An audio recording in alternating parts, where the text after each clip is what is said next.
আজি 2025 চনৰ 28 নৱেম্বৰ শুকুৰবাৰে খাগৰিজান শিক্ষাখণ্ডৰ অন্তৰ্গত শিলঙনি নাৰমাৰী মণ্ডল সমল কেন্দ্ৰত এটি উৎসৱ ৰাজ্য উৎসৱ অনুষ্ঠিত হয়। মণ্ডল কেন্দ্ৰটিৰ অন্তৰ্গত শিলঙনি মুক্তাব বিদ্যালয়ত এই ৰাজ্য উৎসৱ অনুষ্ঠিত কৰা যায় আৰু ইয়াত সকলো শিক্ষক শিক্ষয়িত্ৰীয়ে অংশ লয়। ইয়াতে অংশ লয় আমাৰ মাননীয় CRCC আলম ছাৰে আৰু তেখেতে যি শিপাৰ সন্ধান ও শিকন সামগ্ৰী প্ৰদৰ্শনী অনুষ্ঠিত কৰে শিক্ষক শিক্ষয়িত্ৰীসকলে তাৰ ওপৰত এক প্ৰতিবেদন যুগুতাইছে। আহক আমি তেখেতৰ প্ৰতিবেদন ভাগ চাওঁ। শিলঙনি নাৰামাৰী মণ্ডল সমল কেন্দ্ৰৰ পৰ্যায়ত আজি ৰাইজৰ উৎসৱ অনুষ্ঠিত হৈ আছে আৰু ইয়াত যি সুন্দৰ এক অনুষ্ঠান ইয়াত ৰাখিছে তেওঁলোকে শিপাৰ সন্ধান তথা শিকন সঁজুলিৰ যি আমাৰ প্ৰদৰ্শনী সেই প্ৰদৰ্শনীত আপোনালোকে দেখিবলৈ পাইছে যে আমাৰ সংস্কৃতিৰ লগত জড়িত কালচাৰৰ লগত জড়িত হৈ থকা আমি ব্যৱহাৰ কৰি থকা বিভিন্ন ধৰণৰ সামগ্ৰী ইয়াত উপলব্ধ হৈছে আৰু ইয়াত আপোনালোকে দেখিবলৈ পাইছে যে মণ্ডল সমল কেন্দ্ৰৰ পৰা বিভিন্ন বিদ্যালয়ৰ পৰা আমাৰ শিক্ষাগুৰুসকল ইয়াত আহি উপস্থিত হৈছেহি আৰু এক সুন্দৰ পৰিৱেশত এই আমাৰ প্ৰদৰ্শনী ভাগ আমাৰ আৰম্ভ হ'বলৈ গৈ আছে আৰু আপোনালোকে দেখিবলৈ পাইছে ইয়াত যেন কিছু শিকন সামগ্ৰী প্ৰদৰ্শন কৰা হৈছে। আচলতে ইয়াৰ লগত এইটোৱে আচলতে কি বুজায় যে আমি ছাত্ৰ ছাত্ৰীসকলৰ যিহেতু শাৰীৰিক মানসিক আৰু বৌদ্ধিক বিকাশত যিহেতু আমি সকলোৱে একত্ৰিত হৈ একতাৰ এনাৰ্জিৰে আচলতে বান্ধ খাই আমি তেওঁলোকক আমি সফল জীৱনলৈ আমি আগুৱাই লৈ যাব লাগিব তাৰে মাথো কিছু এটি প্ৰয়াস কৰা হৈছে আৰু তেওঁলোকৰ এই কালচাৰ যে কালচাৰৰ অবিহনে যেন আমাৰ কোনো জাতিৰ যাতে কোনো অস্তিত্ব নাই সেই বিষয়ে তেওঁলোকক আচলতে অনুভৱ কৰাবলৈ আমি আচলতে বিচাৰিছোঁ আৰু তেওঁলোকে সেইখিনি অনুভৱ কৰিব পাৰিব আৰু আপোনালোকে দেখিবলৈ পাইছে যে বিভিন্ন ধৰণৰ ইয়াত শিকন সামগ্ৰী আপোনালোকে দেখিবলৈ পাইছে যাতে ছাত্ৰ ছাত্ৰীসকলৰ যাতে এটা স্থায়ী শিকন যাতে আমি ছাত্ৰ ছাত্ৰীসকলক দিবলৈ পাৰোঁ আৰু এয়া আমাৰ শিকন আমাৰ সংস্কৃতিৰ লগত জড়িত হৈ থকা কিছু সামগ্ৰী আপোনালোকে দেখিবলৈ পাইছে আৰু কিছু আমাৰ হেৰাই যোৱা যি সামগ্ৰী আচলতে আমি ব্যৱহাৰ কৰি আছোঁ কিন্তু আমাৰ যিহেতু আধুনিকতা যিমানেই বাঢ়িছে আচলতে আমি সেই পুৰণিকলীয়া আমাৰ যিখিনি আমি ব্যৱহাৰ কৰি আছিলোঁ সেইখিনি আচলতে আমাৰ মাজৰ পৰা নাইকিয়া হৈ গৈছে কিন্তু তাৰ যি মানে আমাৰ প্ৰয়োজনীয়তা তাৰ যি আমাৰ তত্ত্ব সেই বিষয়ে আচলতে আমি কিছু কথা আমি আচলতে ছাত্ৰ ছাত্ৰীসকলক মানে অৱগত কৰাই তেওঁলোকক আমি আগুৱাই লৈ যাব লাগিব। গতিকে এয়া চাওক আপোনালোকে সুন্দৰ প্ৰদৰ্শনী আৰু এই প্ৰদৰ্শনীত আপোনালোকে দেখিবলৈ পাইছে ইয়াত সাজপাৰৰ পৰা আৰম্ভ কৰি খাদ্যাভাসৰ পৰা আৰম্ভ কৰি আমাৰ যি সামগ্ৰী আমি ব্যৱহাৰ কৰোঁ আমাৰ জাতিৰ লগত আমাৰ সংস্কৃতিৰ লগত আমাৰ কালচাৰৰ লগত জড়িত হৈ থকা এই সামগ্ৰীসমূহ ইয়াত উপলব্ধ হৈছে। গতিকে আজি এক সুন্দৰ দিন আৰু এক সুন্দৰ মুহূৰ্ত আৰু এই মণ্ডল সমৰ পৰ্যায়ত কিমান সুন্দৰকৈ এই যি ৰাইজৰ উৎসৱ অনুষ্ঠিত হৈ আছে সেয়া আমি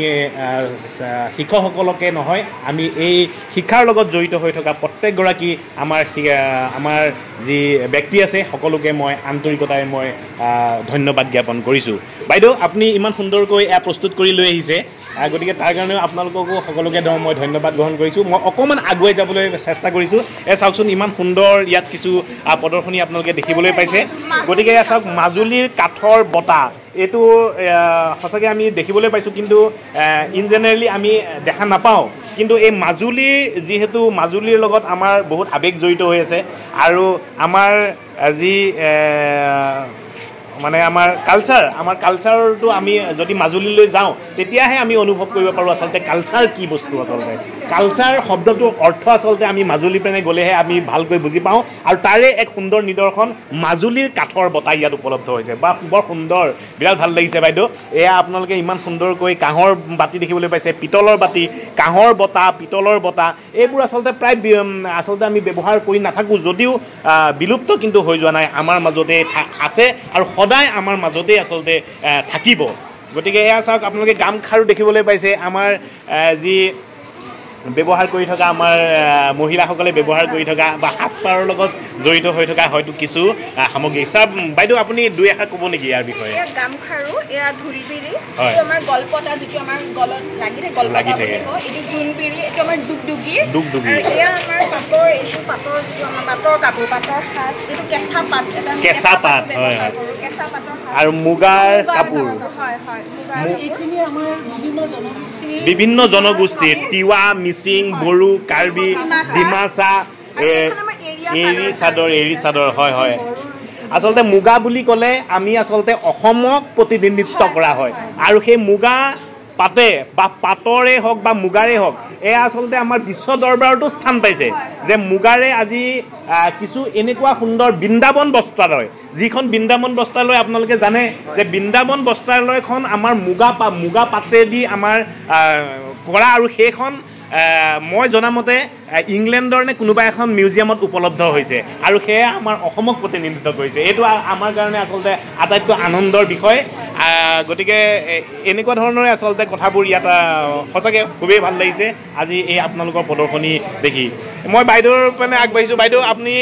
মুগা ৰিহা পাটৰ বা মুগা চাদৰ মেখেলা চেলেং আনিছে ন হয় হয়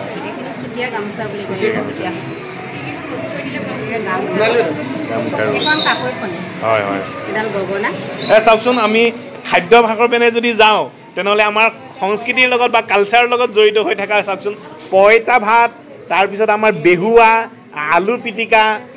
চিৰা দৈ তাৰপিছত আপোনাৰ বৰপিঠা তিলৰ লাড়ু তিল পিঠা হয়নে নাৰিকলৰ লাড়ু এই হয় এইখিনি আমাৰ ছাত্ৰ ছাত্ৰীসকলে দেখিব শিকিব বুজিব আৰু ইয়াৰ যি আমাৰ প্ৰয়োজনীয়তা বা ইয়াৰ যি গুৰুত্ব সেই বিষয়ে তেওঁলোকে অৱগত হ'ব ধন্যবাদ বাইদেউ খুবেই ভাল লাগিছে এয়া বাইদেউৰ ওচৰলৈ আহিছোঁ বাইদেউ কিছু সামগ্ৰী আনিছে আমাৰ সংস্কৃতি আৰু কালচাৰৰ লগত জড়িত হৈ থকা আৰু এয়া দেখিবলৈ পাইছে আমাৰ মণ্ডল সমল কেন্দ্ৰৰ লগত জড়িত হৈ থকা এয়া আমাৰ শিক্ষাগুৰুসকল আৰু এই চেগতে আমাৰ মণ্ডল সমল কেন্দ্ৰৰ সমন্বয়ক আমিনুল ইছলামক অকণমান আগবাঢ়ি আহিবলৈ অনুৰোধ কৰিছোঁ আপুনি দুই এষাৰ ক'ব নেকি আজি এই যি প্ৰদৰ্শন অনুষ্ঠিত হৈছে আপোনাৰ তত্ত্বাৱধানত যি আমাৰ ৰাইজৰ উৎসৱ অনুষ্ঠিত হৈছে তাৰ বিষয়ে আপুনি দুই এষাৰ মন্তব্য আমি আচলতে আজি শিপাৰ সন্ধানত আগবাঢ়ি আহিছোঁ আৰু শিপাৰ সন্ধানতে আমাৰ এই এক্সিবিশ্যন বা প্ৰদৰ্শনীটি হৈছে আৰু মোৰ মণ্ডলৰ যি অন্তৰ্গত যি কেইখন স্কুল আছে তেওঁলোকে সক্ৰিয়ভাৱে অংশগ্ৰহণ কৰিছে আৰু তেওঁলোকে আমাৰ যি কালচাৰ আছে তাক যিদৰে দাঙি ধৰিব চেষ্টা কৰিছে মই তেওঁলোকৰ ওচৰত সঁচাই মানে চিৰঋণী হৈ থাকিম কৃতজ্ঞতা জ্ঞাপন কৰিছোঁ তেওঁলোকে ইমানখিনি কষ্ট কৰি ইমান সুন্দৰভাৱে এই প্ৰদৰ্শনীভাগ অনুষ্ঠিত কৰাত আগভাগ লোৱাৰ কাৰণে আৰু তেওঁলোকক মই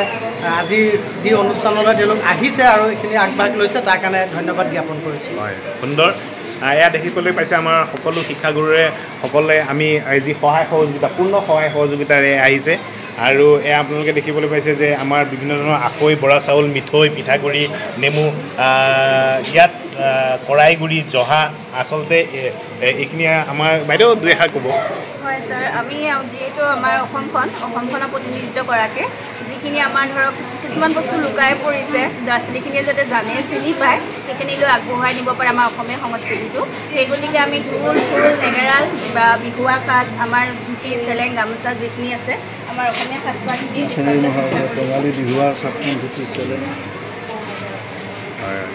ধন্যবাদ বাইদেউ এয়াতো আমি সংগীতৰ লগত জড়িত হৈ থকা বা ধৰি লওক আমাৰ যি বিয়া নামেই হওক বা ধৰি লওক আমাৰ সত্ৰীয়াৰ লগত জড়িত হৈ থকা কিছু হয়তো মিউজিকেল ইনষ্ট্ৰুমেণ্ট এয়া আছে আপোনালোকে হয় হয় ইয়াত ঢোল দেখিবলৈ পাইছে আমাৰ নেগেৰা তাৰপিছত খিজতাল হয়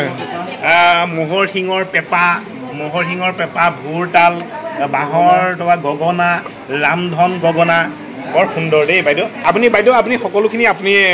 সংগ্ৰহ কৰি আনিছে ছাৰ আপুনি আনিছে ন ছাৰ আপোনাৰ মুখেৰে দুই এষাৰ জানিবলৈ চেষ্টা কৰিম সংস্কৃতিৰ জগতৰ পৰা যিখিনি বস্তু বিলুপ্ত হৈ ধৰিছে বা বহুতো ল'ৰা ছোৱালী চিনি নাপায় আৰু বহু মানে আধুনিক সমাজত চিনিও নাপায় সেইখিনিকে দাঙি ধৰিব চেষ্টা কৰি যিখিনি আছে তাকে লৈ আহিছোঁ সকলোৱে চাওক বুজি পাওক সেইখিনি ধন্যবাদ এক সুন্দৰ পৰিৱেশত আপোনালোকে আপোনালোকৰ TLM দেখিবলৈ পাইছে আৰু এই TLMৰ অবিহনে যেন আমি ছাত্ৰ ছাত্ৰীসকলক